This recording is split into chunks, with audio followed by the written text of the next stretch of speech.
Hello friends, welcome back once again.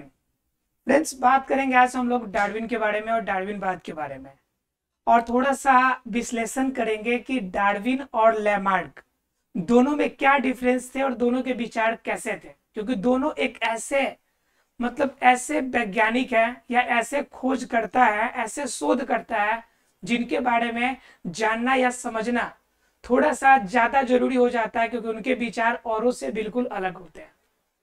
तो पहले थोड़ा सा डार्विन के बारे में जानते हैं, क्योंकि लेमार्क के बारे में पिछले क्लास में हमने बताया था आपको, भली बात ही।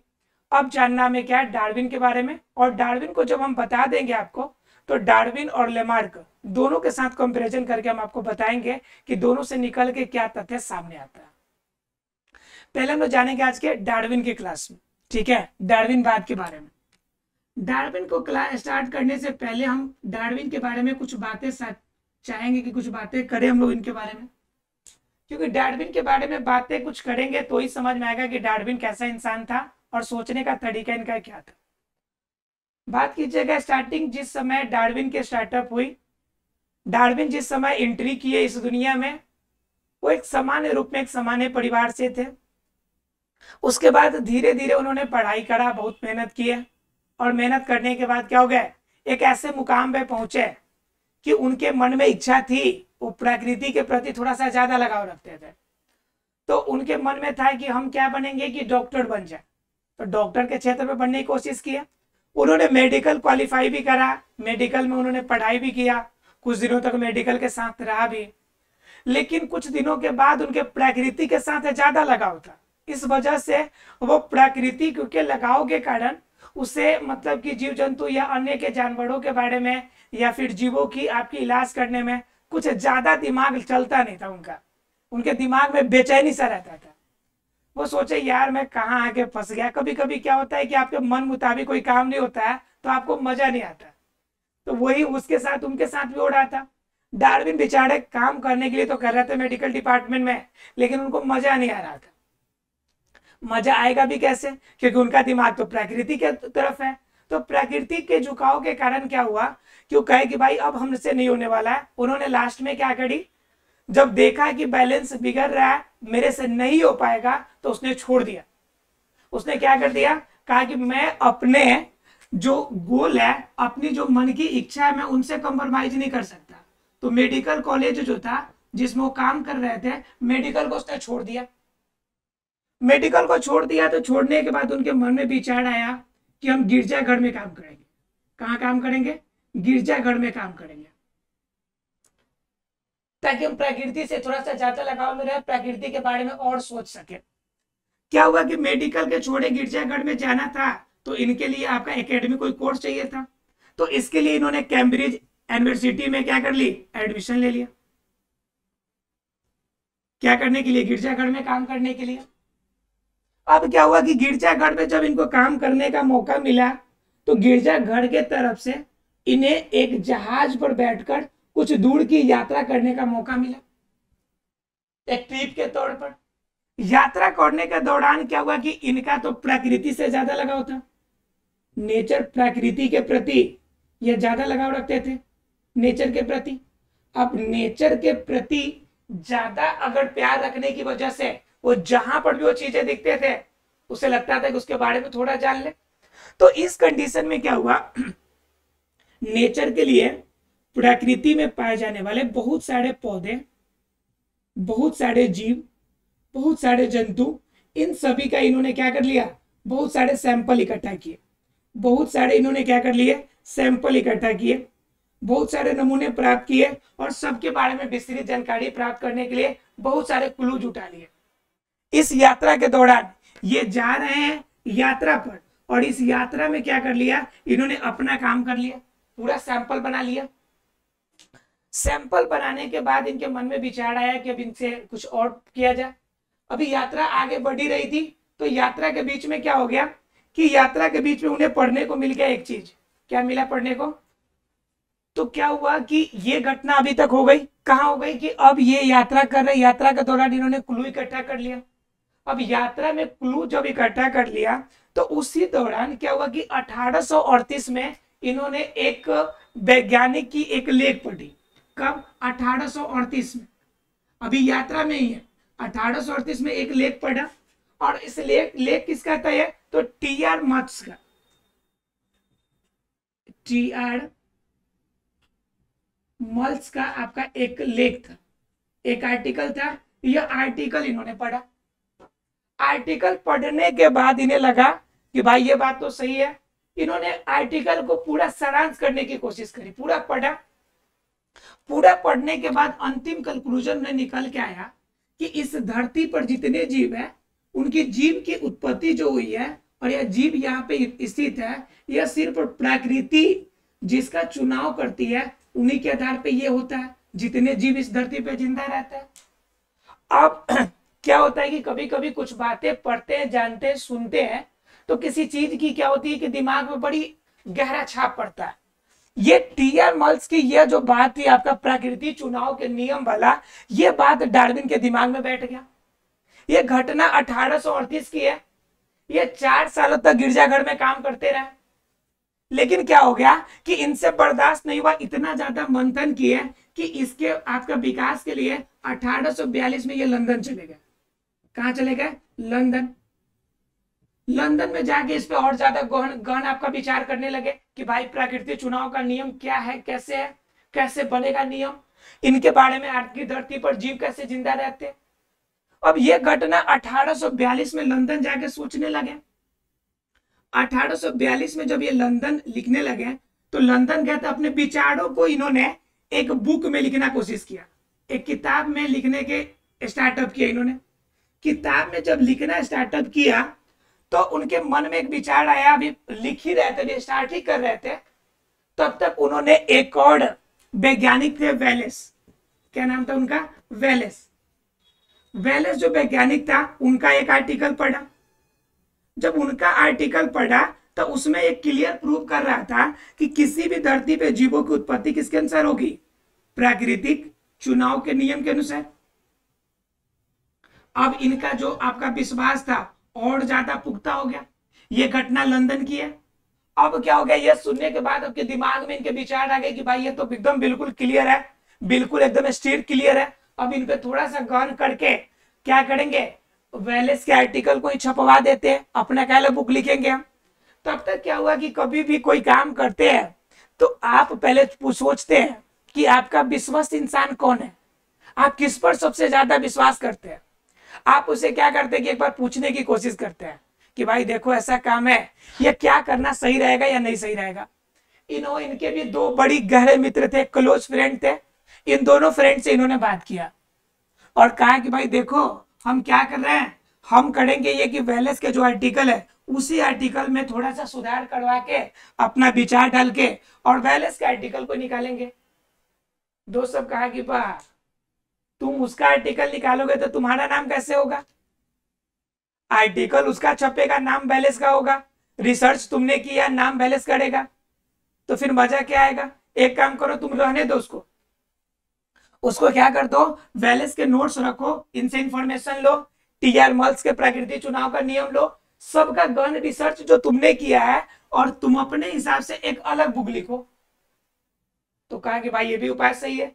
तो इन्होंने इन सभी के बहकावे में आके 1856 में इन्होंने बुक लिखा और बुक का नाम था the origin of species. The origin of species. कब लिखा इन्होंने बुक? 1856 में। जब ये 1856 में मार्केट में आया तो जानते हैं कि हर काम में कोई बाधा देने वाला होता है, कोई आगे करने वाला होता है। 1856 में इनका बुक रिलीज ही नहीं होने दिया। लोगों ने कहा कि भाई जो आप बात कह रहे हैं उनको मानने वाली बात नहीं है, ठीक है। तो इन्होंने इनके बातों को लोगों ने माना नहीं, लोगों ने इन्हें रिलीज ही करने नहीं दिया। फिर इनके बातों को थोड़ा सा आगे बढ़ा, थोड़ा सा लोगों का विश्वास जगा, तो लास्ट में ये जाकर 1 जुलाई 1858 को यह जो इनकी बुक थी यह रिलीज हुई, यानी कि प्रकाशित हुई। बात समझ में आ रही है? यह घटना कितना पुराना चल रहा है? 1858 में जाके इनकी बुक प्रकाशित हुई, ठीक है। और लोगों के समक्ष यह बुक निकल के आई और 1859 में यह पहली एडिशन 1858 में, और ये एडिशन मार्केट में लोगों के बीच 1859 में निकल के आई। कब निकल के आई? 1859 में। तो समझ सकते हैं कि 1838 में आर्टिकल पढ़ा था और मेडिकल ज्वाइन करने की बात, स्टार्टअप करने की बात उससे पहले की थी। स्टार्टअप इसने कब किया था? तो डार्विन का जन्म 1809 में हुआ था। ध्यान से समझिएगा, जन्म 1809 में हुआ था। उसके बाद इन्होंने आपका क्या किया? मेडिकल में काम किया, फिर गिरजाघर यात्रा, फिर ऐसे घूमते हुए लंदन पहुंचते हुए, आर्टिकल से पहुंचते हुए तब बुक पर 1859 में पहुंचे। यानी कि इन सभी गहन क्रियाओं को 50 साल के बीच में आपका किया इन्होंने। 50 साल में आप 15 साल निकाल दीजिए बेसिक उनकी एकेडमिक पढ़ाई के बाद, यानी कि लगभग 35 सालों तक इन्होंने कठिन परिश्रम किए, तब जाके आखिरी में इन्होंने जो बुक निकाला, सारांश अपने सोच का, अपने विचार का जो बुक निकाला, वह बुक था द ओरिजिन ऑफ स्पीसीज। अब आप सोच रहे होंगे इतना जब विश्लेषण करके जो इंसान बुक लिखा है तो कंफर्म जीवों के बारे में कुछ ना कुछ तो स्पेशल कहा होगा, कुछ ना कुछ खास तो कहा होगा। तो चलिए हम लोग जानते हैं कि द ओरिजिन ऑफ स्पीसीज में उन्होंने अपने विचार किस रूप में दिए हैं। ठीक है, तो देखिए इन्होंने दिया प्रकृति चुनाव का नियम। सबसे बड़ी चीज है जो इन्होंने कही कि इस धरती पर, अब तो क्लियर हो गया कि ये बात क्या कहना चाहते हैं। ये बात करेंगे प्रकृति चुनाव का नियम, प्रकृति चुनाव का नियम। मेन तथ्य, मेन सारांश इनके बुक का यही था कि प्रकृति चुनाव का नियम मतलब क्या कि इस धरती पर सिर्फ वही जीव, वही सजीव जिंदा रहेंगे जिसे प्रकृति एक्सेप्ट करेगी, यानी प्रकृति जिसे ग्रहण करेगी, एक्सेप्ट करेगी, सिर्फ वही जीव इस धरती पर जीवित रह सकते हैं, अन्यथा और कोई भी जीव इस धरती पर जीवित नहीं रहेगा। यह किनका विचार था? यह चार्ल्स डार्विन का विचार था कि प्रकृति चुनाव का नियम यही कहता है कि इस धरती पर सिर्फ वही जीव जीवित रहेंगे जो क्या करेंगे? जो प्रकृति के नियमों का पालन करेंगे, और जो प्रकृति के नियम का पालन नहीं करेंगे वह इस धरती पर जीवित नहीं रहेंगे। अब बात आती है कि प्रकृति चुनाव का जो नियम है, प्रकृति जो चुनाव का नियम है, यह प्रकृति चुनाव का नियम किस आधार पे काम करता है और उनके बीच में कौन कौन से तथ्य इन्होंने रखे थे। तो कुछ तथ्य हैं जो इन्होंने रखे थे। पहला तथ्य क्या है उनका कि विभिन्नता में सर्वव्यापकता, विभिन्नता एवं सर्वव्यापकता। पहला नंबर इनका इन पॉइंट है कि विभिन्नता एवं सर्वव्यापकता। ठीक है, मतलब क्या कि इस धरती पर कोई भी जीव है वो एक समान नहीं है। धरती पर कोई भी जीव समान नहीं है, यानी एक समान नहीं है। मतलब क्या? सभी जीवों में भिन्नता पाई जाती है, सभी जीवों में भिन्नता पाई जाती है। दूसरी बात कि इस धरती पर कोई भी जीव एक समान नहीं है, सभी जीवों में भिन्नता पाई जाती है, और सभी जीवों में, सभी प्रकार के जीव अलग अलग वातावरण में रहते हैं, अलग अलग प्रकृति में रहते हैं, और अलग अलग प्रकृति अर्थात जो जिस प्रकृति में रहेगा उसके अनुसार क्या होंगे? वो जीवित रहेंगे। अर्थात क्या? प्रकृति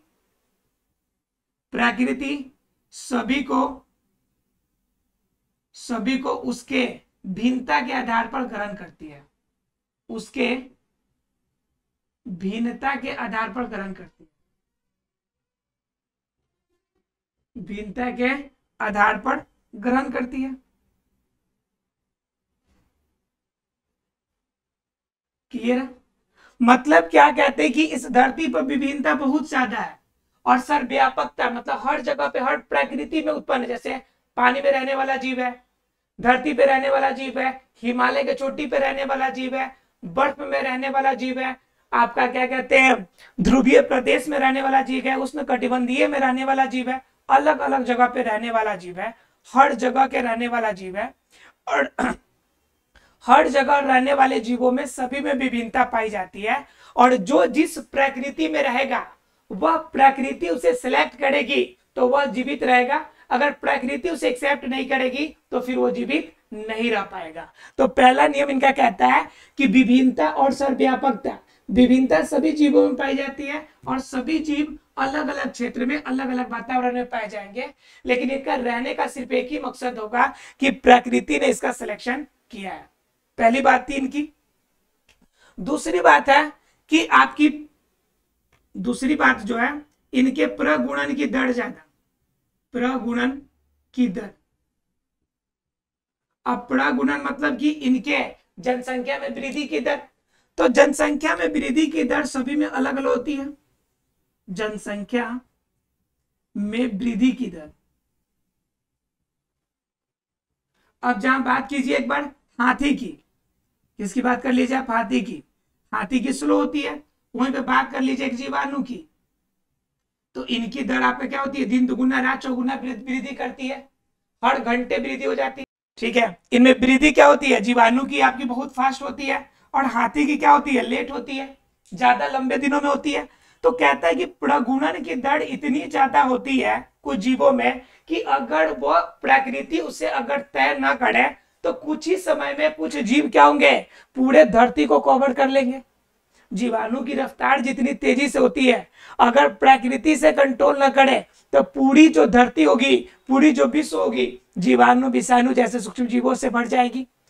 आदमी अन्य जीवों का अस्तित्व ही नहीं रहेगा। मतलब क्या? प्रकृति ही चुनाव करके इन्हें कंट्रोल करती है। न तो प्रगुणन दर इतना ज्यादा है, जनसंख्या इतना फास्ट वृद्धि करता है कि जीवाणु आपका हो गया चाहे सूक्ष्म जीव हो गया, इतना तेजी से वृद्धि करेगा कि उसे कंट्रोल करना नामुमकिन सा हो जाएगा।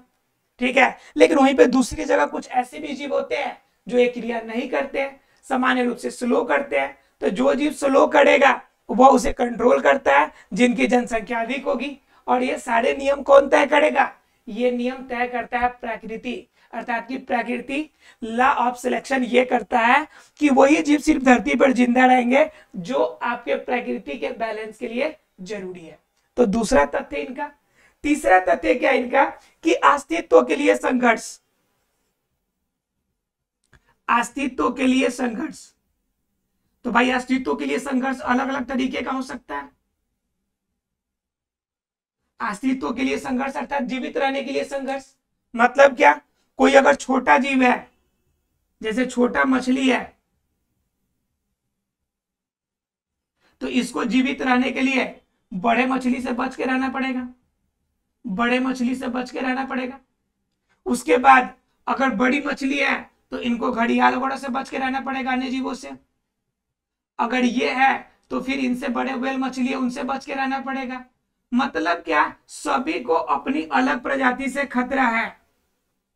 जैसे घास है तो घास कोशिश करती है कीट से बचे, कीट कोशिश करता है कि मेढक से बचे, मेढक कोशिश करता है कि अपने आगे वाले से बचे, यानी कि गिद्ध से बचे।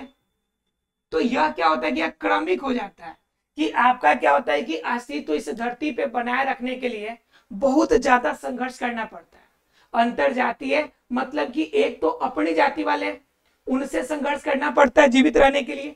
छोटी मछली आपस में मतलब कि अपने आप को बैलेंस करने के लिए लड़ना पड़ता है। दूसरा बात, अपने से ऊपर वाले से लड़ना पड़ता है। तीसरा बात, प्रकृति में परिवर्तन होता है, उनसे लड़ना पड़ता है। यानी इस धरती पर अपना अस्तित्व बनाने के लिए हर जीव जंतु को संघर्ष करना पड़ता है। और संघर्ष करने के बाद सिर्फ वही जीव जीवित रहेंगे जिनका सिलेक्शन प्रकृति करेगी। ये अपने तथ्यों से सिर्फ यही साबित करना चाहते हैं कि हर जगह पे पूरी तथ्यों को मिलाकर आप इसी पॉइंट पर पहुंचेंगे कि धरती पर जितने जीव है, जितने जीव उपस्थित है, बस समझिए कि प्रकृति की देन है। प्रकृति ना चाहिए होती तो इस तरह के कोई सा भी जीव आपको नजर नहीं आता। क्लियर है? तो ये दूसरा था। तीसरा क्या? तीसरा था। चौथा है जो योग्यतम है, योग्यतम की अधिकता। मतलब क्या? जो जीव योग्य है, ये आपका कितना नंबर? 3 था, ये चौथा। देखिए, जो जीव योग्य है अर्थात कि जिसका सिलेक्शन आपका पृथ्वी ने कर लिया, सीधे शब्दों में, आम शब्दों में कहिए, जिसका ज्वाइनिंग मिल गया, जिसका सिलेक्शन हो गया, वो जीवों की अधिकता हो जाएगी। और योग्यता वाले जीव ही इस धरती पर अपना अस्तित्व बना के रखेंगे। मतलब चौथी बात कही कि जो योग्यतम जीव होंगे, जिनको ज्वाइनिंग लेटर मिल जाएगा, जिनकी एलिजिबिलिटी बिल्कुल कंप्लीट है, सिर्फ वही जीव इस धरती पर जीवित रह पाएंगे। और ये तय कौन करेगा? ये तय करता है कि किसके अंदर योग्यता है और किसके अंदर नहीं है। तो जिस तरह से एग्जाम कंट्रोल करने के लिए एग्जाम कंट्रोलर होता है, वैसे ही हमारी योग्यता तय करने वाला कौन है? प्रकृति है। ये कहते हैं डार्विन कि हमारी योग्यता के बेस पर ही क्या होती है? प्रकृति ही हमारी इसका तय करती है। क्लियर है? उसके बाद पांचवा कहता है कि उपयोगी विभिन्नता में, उपयोगिता के अनुसार विभिन्नता आती है। उपयोगिता के अनुसार विभिन्नता आती है मतलब क्या? जितनी आपकी उपयोगिता होगी, जितने आपके उपयोग के होंगे, उसी के अनुसार आप में क्या आएगी? विभिन्नता आएगी। जितना आपके वंशागति में, जितना आप में उपयोग होगा, उसी के अनुसार से विभिन्नता आएगी। और विभिन्नता तय करेगा प्रकृति चुनाव का नियम। प्रकृति तय करेगी कि आपकी कौन से उपयोग है और उनमें कितना स्ट्रक्चर आपको नए रूप में बनना है। यह कौन करेगा तय? यह तय करता है आपका प्रकृति। ठीक है, तो ये 5 तथ्य इन्होंने प्रकृति चुनाव के नियम के अंतर्गत इन्होंने अपनी 5 बातें रखी। और पांचों बातों का एक ही सिंगल लक्ष्य था कि प्रकृति चुनाव के नियम के द्वारा इस धरती पर जीवों का अस्तित्व बरकरार है। ठीक है, लेकिन हर चीज का आलोचक होता है, तो इनकी भी आलोचना हुई, इनकी भी आलोचना हुई। चलिए इनकी आलोचना को मैं समझता हूं, इनको मिटा देता हूं पेज को। तो इनकी बेहतरीन आलोचना है, उनकी जानिए। बेहतरीन करने का मतलब है कि वो क्लू दिया है कि इनकी जो बातें हैं वो कहाँ पे गलत हो रही है। आलोचना का मतलब किसी को गलत कहिएगा वैज्ञानिक है, तो उसके लिए आपको क्या चाहिए? प्रूफ चाहिए, जिनसे आप ये कह सके कि वास्तव में क्या है कि ये जो बात कर रही है गलत है। ठीक है, इन्होंने क्या कहा था? इन्होंने एक बात कही थी कि विभिन्नता जो होती है प्रकृति चुनाव के नियम के हिसाब से आती है। विभिन्नता प्रकृति चुनाव का नियम तय करता है, चुनाव का नियम तय करेगा, ये बोला था इन्होंने। ठीक है, अब क्या हुआ? लेकिन आगे चल के जब मेंडल ने अपना प्रयोग साबित किया, मेंडल 1900 ईस्वी के आसपास में जब अपना प्रयोग किया, तो वहां पे यह साबित किया, यह साबित क्या कर दिया कि वास्तव में जो भिन्नताएं आती है वह आपकी प्रकृति चुनाव से नहीं बल्कि गुण सूत्रों के कारण आती है। गुण सूत्रों के कारण, जीन के कारण आपकी क्या होती है? भिन्नताएं आती है। यह आपका मेंडल ने प्रूफ कर दिया। तो विभिन्नता प्रकृति के अनुसार होती है, यह बात गलत हो गई, पहली नंबर। दूसरी जो सबसे बड़ी आलोचना इनकी है कि ये क्या कहते हैं? ये कहते हैं कि जो जीव में विभिन्नता आई है, किसी भी तरह से कोई परिवर्तन अगर होता है तो सिर्फ प्रकृति चुनाव के नियम से ही होता है, नहीं तो नया चीज बनेगा ही नहीं। जब नई चीज नहीं बनेगी तो नई किस्म की जीव कैसे बनती है? नए प्रकृति की जीव कैसे बनती है? नए प्रकृति के जीव, जीवों में उत्परिवर्तन क्यों होता है? जीवों में उत्परिवर्तन क्यों होता है? तो इस तरह की बहुत सारे ऐसी थी जो इनकी बातों को गलत साबित करती थी कि इनकी जो बात कहे गए प्रकृति चुनाव का नियम वो 110% सही नहीं है। उनकी बहुत सारी बातें आलोचना के में है, और लगभग डार्विन की सभी बातों का कटाक्ष आपको मिलता है, आलोचना देखने को मिलता है। तो इस तरह से हमने क्या देखा? डार्विन ने प्रकृति चुनाव का तथ्य रखा, और इससे पहले हमने लेमार्क का देखा था, उन्होंने भी कुछ इसी तरह का विचार रखा था। लेकिन अब जान लेते दोनों को कंपैरिजन करके कि लेमार्क और डार्विन में क्या अंतर है। ठीक है,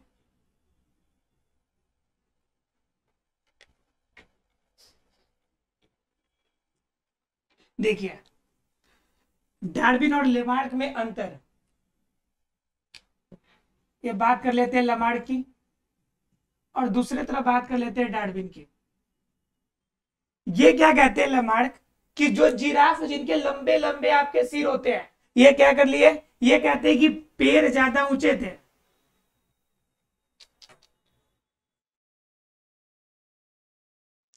तो देखिए क्या कहते हैं कि जो आपका जो जिराफ है, जो जिराफ है वो जिराफ क्या, जिराफ लंबे पैरों के क्या, लंबे पैर की तरफ खाने के लिए लंबे पैर की तरफ अपना गर्दन ऊपर किए, जिनसे उनका गर्दन जो था वो लंबा हो गया। गर्दन कैसा हो गया, लंबा हुआ। ये कौन कहते हैं भाई, ये लेमार्ड कहते हैं। डार्विन कहता है ना भाई ना, ऐसा तो बात ही नहीं है। जो क्या हुआ कि विभिन्न प्रकार की प्रकृति थी, विभिन्न प्रकार की प्रकृति थी, और उन प्रकृति के कारण इनमें भिन्नता आई, के कारण जिराफ में भिन्नता आई। देखिए बिल्कुल बात को एक दूसरे को काट रहे हैं। दूसरा ये कहते हैं कि जो लंबाई बढ़ी है, ये दरअसल पैरों की तरफ चेष्टा करते थे, पैरों के ऊंचाई के तरफ चेष्टा करते थे, ऊंचाई की तरफ चेष्टा करते थे, मतलब ऊपर की तरफ अपना सर बढ़ाते थे। लंबा होने के पीछे क्या रीजन था कि आपका बढ़ाते थे। और क्या हुआ कि पहले क्या था, पहले थोड़ा ज्यादा लंबे थे, पहले ज्यादा लंबे थे क्योंकि पैर ज्यादा ऊंचे थे। अब धीरे धीरे क्या हो गए, कम हो गए। क्यों, क्योंकि उनके जितना रूप में यूज होने लगा उसी रूप में हुआ।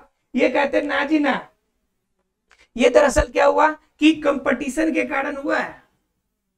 और कंपटीशन क्यों हुआ है, क्योंकि प्रकृति ने कराया है, प्रकृति ने चयन किया,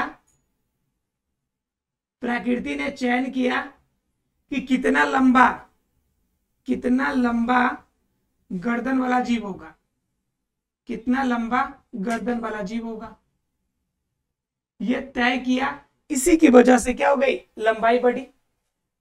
तीसरी बात ये कहते हैं कि दरअसल क्या होगा कि एक बार जो बना है वो पिछले वंशजों की लंबाई के कारण है, पिछले वंशजों के कारण लंबा गर्दन वाला मिला, लंबा गर्दन वाला जीव मिला। ये कहता है ना जी बिल्कुल भी नहीं। दरअसल क्या था कि सिर्फ लंबा गर्दन वाला ही जीव जिंदा रहा, सिर्फ लंबा गर्दन वाला जीव का ही अस्तित्व शुरू से रहा। गर्दन का जीव को ही प्रकृति ने चयन किया, प्रकृति का चयन किया।